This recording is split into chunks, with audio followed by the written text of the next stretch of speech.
Sometimes, the quietest person in the room is the one who once carried the weight of the world without anyone ever knowing. It was raining, cold rain, sharp as thousands of tiny needles piercing the skin. In front of the Grand Elora Hotel, a magnificent building in the heart of San Diego, an old man in a faded security jacket stood trembling, bowing to each luxury car that pulled up to the entrance. A woman stepped out of a Rolls-Royce, her high heels gliding over the wet stone tiles. She didn't glance back at the old guard, not even once. "If you had been 3 seconds later, I'd sue you for being unprofessional," she snapped, then turned and walked away, as if the old man were nothing more than a rusty street lamp, unworthy of notice. The old man bowed his head. No argument, no anger. He simply wiped the rain off his face with the same soaked sleeve of his worn-out jacket. No one inside the hotel knew his full name. They only knew he worked the night shift, that he didn't talk much, that he never asked for a day off. They called him Old Walter, as if he were just another outdated fixture that had always come with the building. But tonight, someone was about to see something different. Liam Monroe, a young manager recently assigned to the property, stood silently behind the glass wall, eyes fixed on the old man. He didn't know why, but his heart felt tight when he looked into that man's eyes. There was something off, a feeling as if he had just missed something important, something far greater than the old man's uniform, greater than the gleaming golden revolving door, or the fake smiles of the receptionists in the lobby. He had no idea that this old man, the one silently enduring humiliation night after night, was the very person who had saved this hotel from collapse 5 years ago. No title, no glory, no one knew. But Liam would be the first to walk that path, to uncover the truth. Why would a man who once stood at the height of power choose to return as a doorman in the cold rain? And from that moment on, Liam's entire life, and the culture of the Grand Elora itself, would be changed forever. Liam Monroe, 28 years old, was a rising star in the hotel industry, graduating with honors from Cornell's School of Hotel Administration and having trained in Switzerland. Liam was the kind of person every hospitality group wanted: sharp, polished, and always knowing exactly what to say at every upscale cocktail event. But there was something not many people knew. Liam wasn't born into that glamorous world. He grew up in a working-class family in Texas, where his mother worked the night shift as a hotel housekeeper for 12 years. The memory of his mother coming home at dawn with cracked hands and a smile hiding her exhaustion was something Liam could never forget.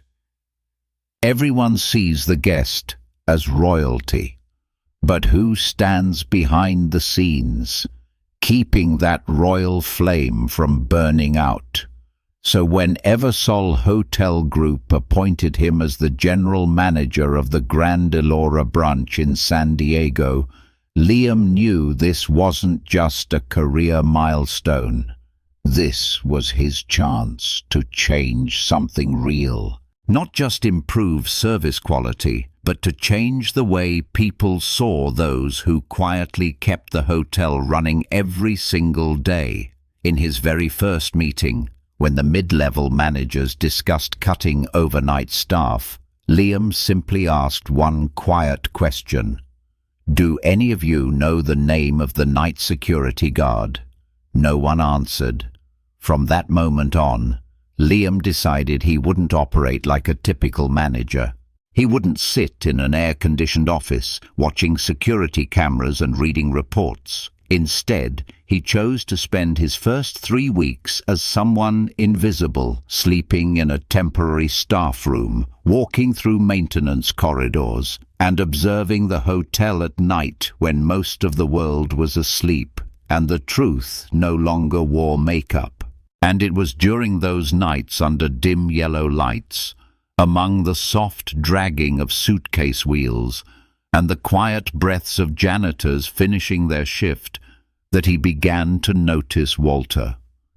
The elderly man with a slightly hunched back was always there 30 minutes early. Every night. Always greeted everyone, even though he was rarely greeted in return. Always checked the emergency exits, the power outlets, even the corners the cameras couldn't see. No one noticed him. No one called for him. No one praised him. Yet somehow, on the nights he was around, the hotel just felt safer. And Liam's instincts, sharpened by years of quietly watching people from within the service world, whispered to him, Walter wasn't just a security guard. He was hiding something. A past, a reason, and perhaps a wound.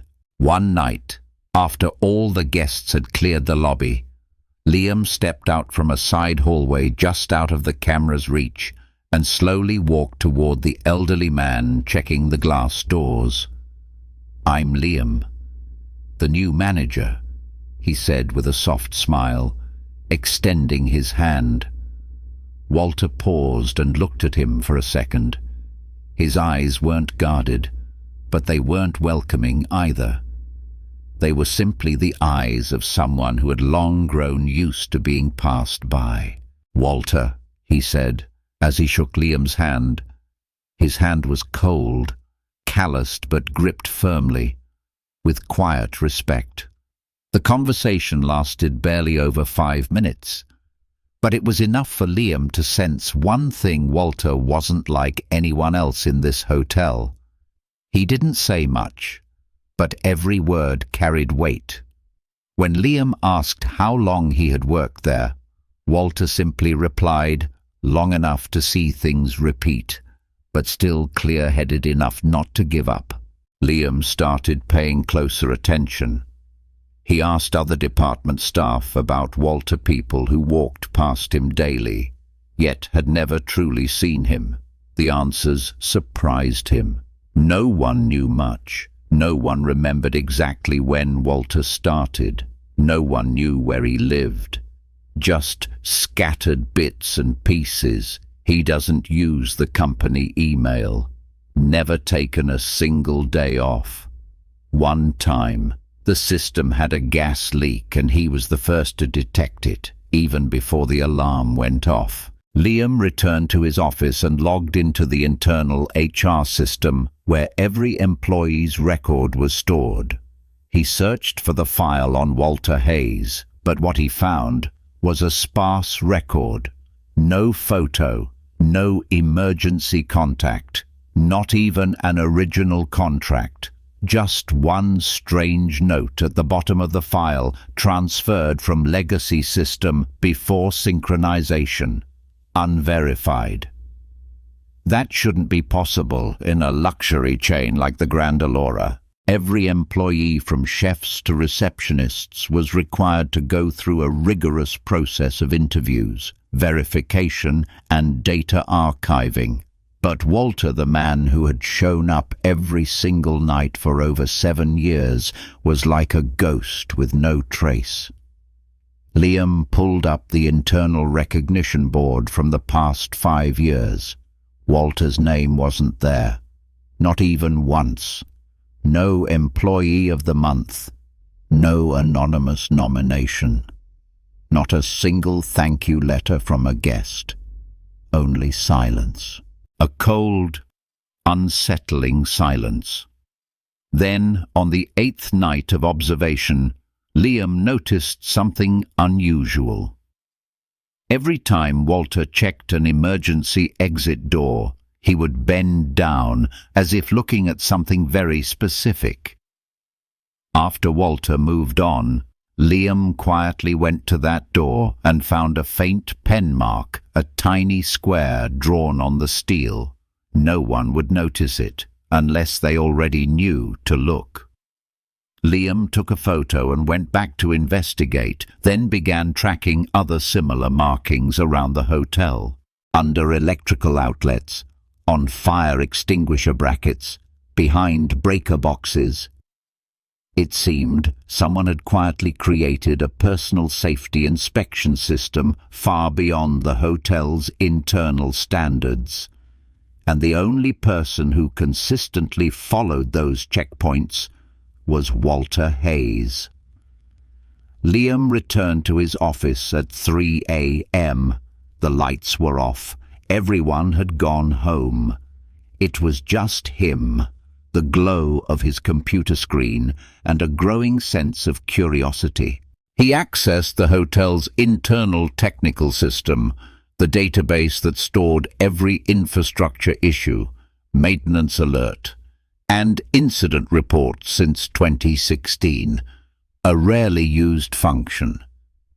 But Liam knew where to look. He typed in the keyword internal submission, not public, and filtered for reports sent by non-technical staff.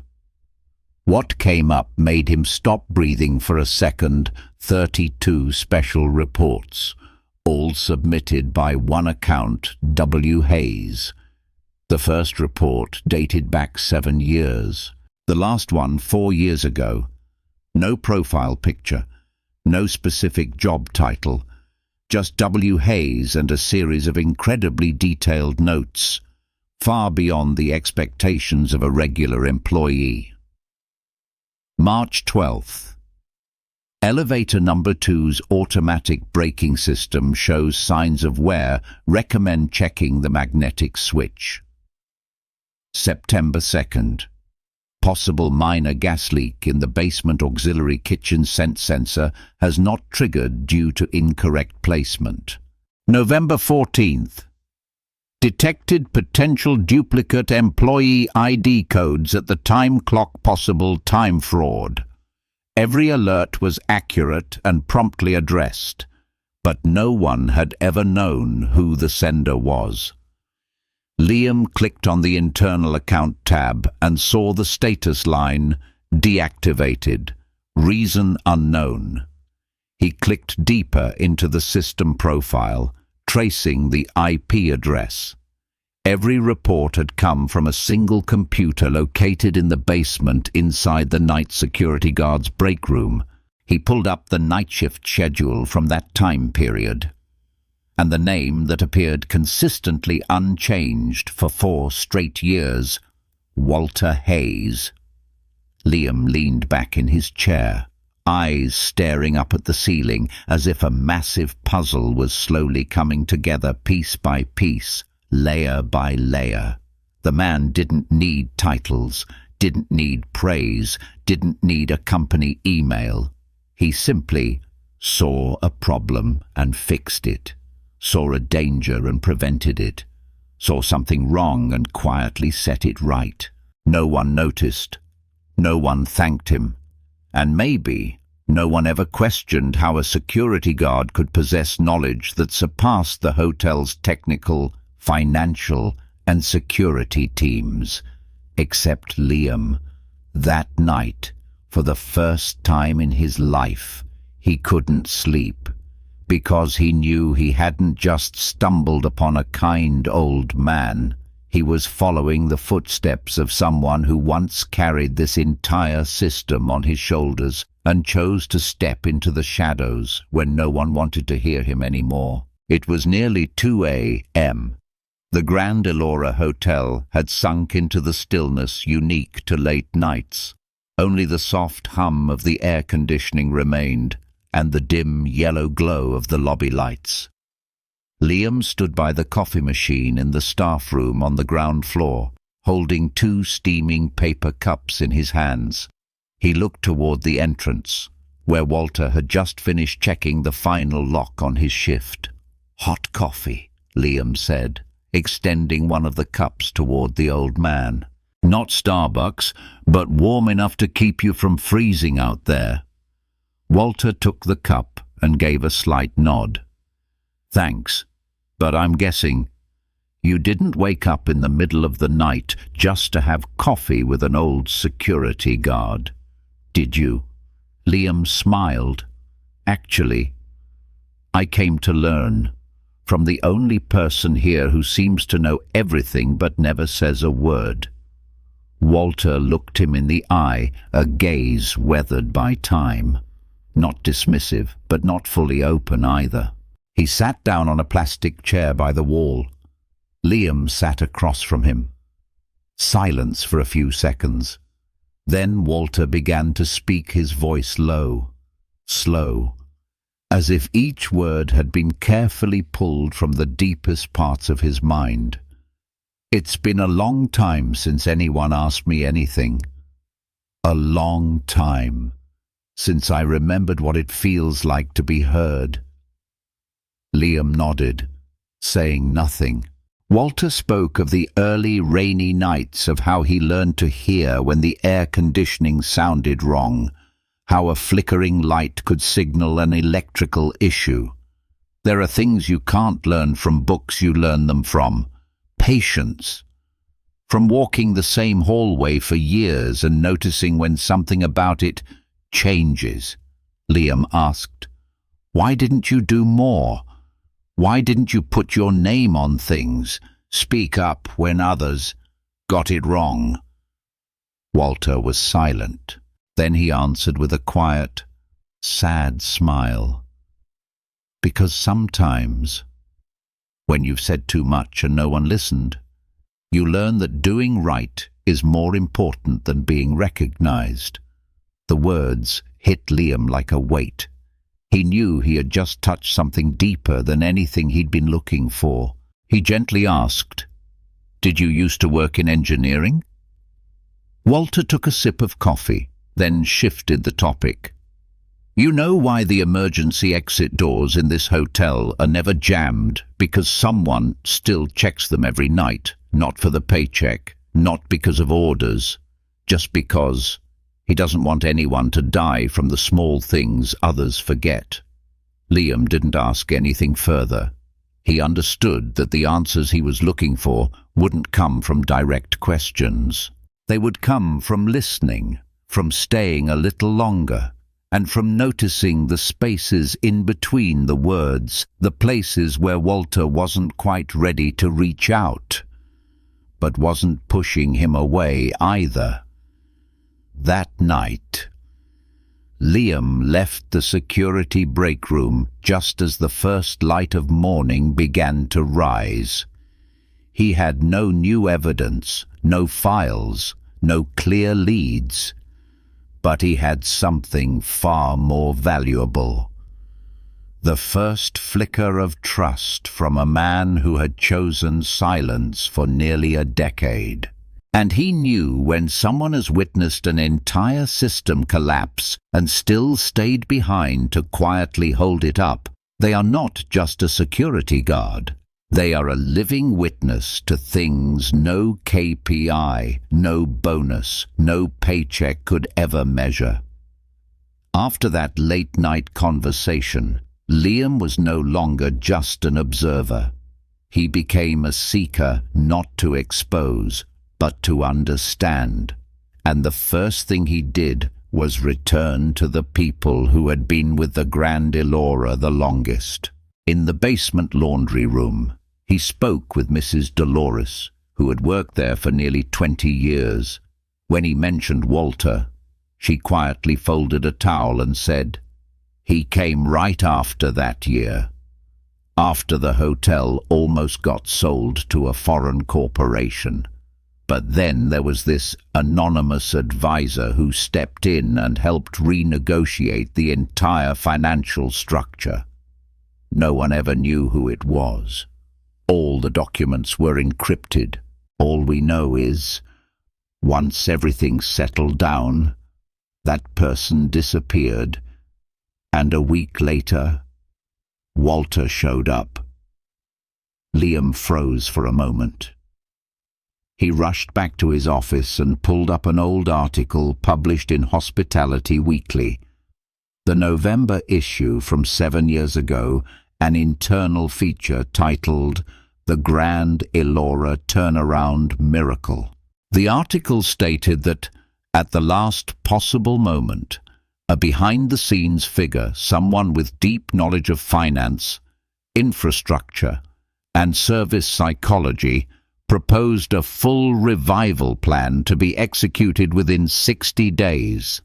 The name of this individual was shortened in the article to WH. Liam began connecting the dots. Walter Hayes, the anonymous W. Hayes account in the maintenance report system, the hidden safety inspection marks no one else ever noticed. And now, the matching initials in the article. It was no longer a coincidence. Liam was following the footsteps of the very man who had once saved the Grand Elora, only to choose to step down into the lowest position immediately afterward. Why? He still didn't know. But then a small detail in an old photo made Liam's heart tighten. He had gone to the hotel's media archive, flipping through albums from that year, and in one photo from the internal awards ceremony, something caught his eye. In the far corner, blurred, stood a man half hidden behind a column, just outside the main frame. It was Walter. No one had noticed him standing there, but Liam knew instantly that look in his eyes was the same one he had seen that night. The gaze of someone who had poured everything he had into saving something that mattered, and then quietly chose to disappear as if he had never existed. Night 16 of Liam's tenure. At 1:38 a.m., the Grand Elora Hotel was still at peace. A young couple was having a late-night meal in their room. A business conference group was resting on the 9th floor. Housekeeping had just retreated to their break area. Liam had dozed off on the maintenance room sofa. Suddenly, a faint explosion echoed, followed by a sharp blue flash that streaked through the ground floor hallway. Moments later, the entire electrical system for the lobby and basement went dark. No alarms had gone off yet. No sensors had reacted, but Walter was already on his feet. No panic. He reached into his pocket, pulled out a small flashlight, and rushed toward the main breaker panel, exactly where the sound had come from. Liam was jolted awake by the sound of pounding footsteps and the sharp scent of something burning. He ran out just in time to see Walter wielding a CO2 fire extinguisher, blasting it into the smoking electrical box. A few seconds later, and the flames would have reached the compressed foam insulation, setting off a blast that could have taken out the entire basement system's room. Smoke billowed from the crack beneath the door. Liam rushed forward to help, but Walter held out a hand, signaling, "Stay back. You don't know the location of the auxiliary gas valve. If you turn the wrong one, it'll suck the fire back into the system." His voice was firm, deep, and carried an authority no ordinary security guard should have. Liam obeyed, heart pounding. In less than 2 minutes, Walter had shut off the gas line, extinguished the flames, and cut all secondary breakers for zones 1 through 3, stopping the fire from spreading any further. Emergency lights flicked on. Only then did the technical team come rushing in. One technician shouted, "What the hell just happened? Who got here first?" Liam stood there, drenched in sweat, pointing to the elderly man with silver hair, slumped against the wall, clothes blackened with soot and ash, catching his breath. It was Walter Hayes. He just saved this entire hotel from an explosion. A front desk staff member began filming the scene on her phone. The video would later go viral across social media with the caption, "Elderly security guard saves five-star hotel from explosion before the system even reacted." By the next morning, the video had surpassed 3 million views. For the first time, everyone at the hotel looked at him differently. No longer just old Walter, the slow guard, but a silent hero, the man they had walked past for years without a single greeting. The next morning, Liam returned to his office not as a manager overseeing a five-star hotel, but as a man haunted by two words. But why? Why could one man extinguish a fire more skillfully than the entire technical team? Why did he handle live electrical currents from a breaker panel like a senior engineer? And why was he always in the right place, at the right moment in the shadows? Unseen just in time to prevent disaster, Liam returned to the executive management system of Eversole, using his temporary branch manager credentials. He navigated to the internal archive, under the section Former Executives. And there, among the names of those who had held high-ranking positions within the corporation over the past 15 years, was one name, Walter C. Hayes, Regional Vice President of Finance, Western Division, 2007 to 2016. The full file came up. A photo of him younger, sharper, dressed in a grey suit and black tie, intelligent eyes, and financial reports written with flawless precision. Walter had been the mastermind behind Eversole's largest mergers, the one who redesigned the entire financial framework that pulled the company out of crisis after crisis. A brilliant mind. A man once nominated for the executive board. And then, the file ended abruptly in August 2016. No resignation letter, no medical leave, no scandal. Only one single line: voluntarily resigned after losing a family member in an accident at the Cedar Grove branch hotel. Liam clicked on the incident report. A carbon monoxide leak caused by a ventilation system failure had taken the life of Walter's only daughter. Grace Hayes, who had been staying at the hotel during a business trip with her boyfriend. And then came the detail that nearly brought Liam to his knees. Walter was the one who had signed off on the final technical inspection for the hotel's ventilation system. Liam couldn't begin to fathom what that must have felt like. To dedicate your entire life to controlling every number, every procedure, and still fail to save the person you loved most. A few months later, Walter withdrew from all his positions. No lawsuits, no blame, no public statement. He simply disappeared. And 1 year later, he appeared at the Grand Elora applying for the night shift security position with a file that contained only one line: "I'm not looking for a job. I'm looking to believe again." Liam sat in the room, overwhelmed, tears streaming down his face without even knowing why he was crying.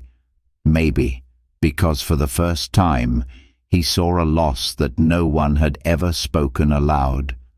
A man carrying a guilt no one forced upon him and choosing to bear it through action instead of apology. Walter was no longer just the quiet old man in a uniform. He was a father who had lost his child, a man who had exiled himself and yet still chose to love the world again by keeping it from falling apart one more time.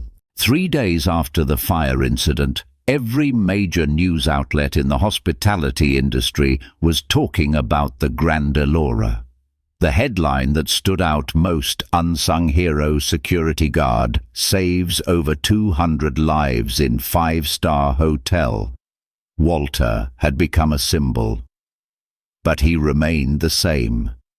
No interviews, no change of uniform, no stepping away from his night shift. Liam knew this was the moment to speak on his behalf. He prepared a 16-page report, including video footage, Walter's old executive credentials, the article from years ago, and a formal petition for recognition, submitted directly to the Eversole Regional Board. The meeting took place at the company's headquarters in Los Angeles. 12 individuals, each dressed in grey suits, polished name tags, eyes not easily moved. Liam presented clearly, "I'm not here to request a raise for an employee. I'm here to ask you to honor a man who has saved this system twice. Once with his mind, and once with his heart." He paused for a moment, then looked directly at the chairwoman of the board, Ms. Irene Walters. Without Walter Hayes, the Grandalora would no longer exist, and if we don't have the courage to acknowledge him, then we don't deserve to lead anyone under our charge. The room fell silent. Then Chairwoman Irene's voice broke the stillness, steady and cold, like the stainless steel door of a walk-in freezer. "We agree that Mr. Hayes acted appropriately, but publicly revealing that he once held a high-ranking position and has now returned as a security guard may send the wrong message about our leadership structure and advancement standards within the company." Another board member added, "We can't risk customers believing that former executives are still influencing the current chain of command. It undermines the credibility of our new management team." Liam was speechless. A man who had sacrificed everything, abandoned it all, and carried a nameless pain and what they feared was a distorted brand image. Not one person in that room saw Walter the grieving father. They only saw Walter a public relations risk in a navy blue uniform. The meeting ended after 28 minutes. The proposal was denied. No recognition, no ceremony, no framed certificate.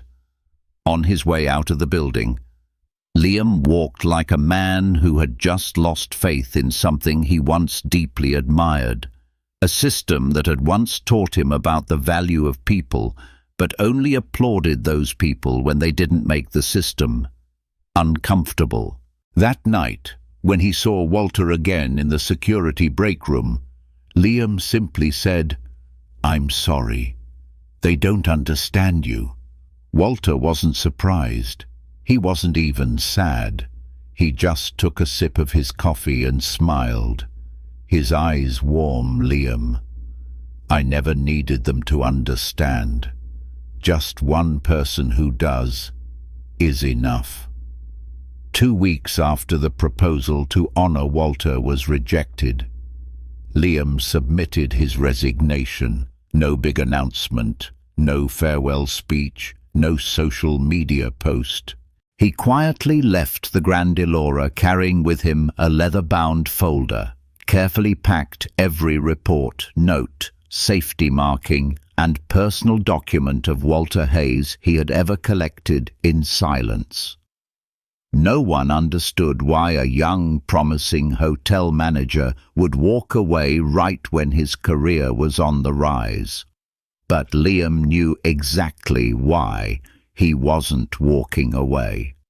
He was starting over right from where Walter had been forced to stop. 4 months later, in an old warehouse on the outskirts of Oceanside, California, A small sign was put up, the Walter Hayes Institute for Quiet Excellence in Hospitality. The institute didn't teach how to fold towels into swans, nor did it focus on the 5-second greeting rule. It taught proactive kindness. It taught how to read the silent language of guests. It trained students in work ethics, observation skills, crisis response, and most importantly, how to become the person who sees what's right when no one else does.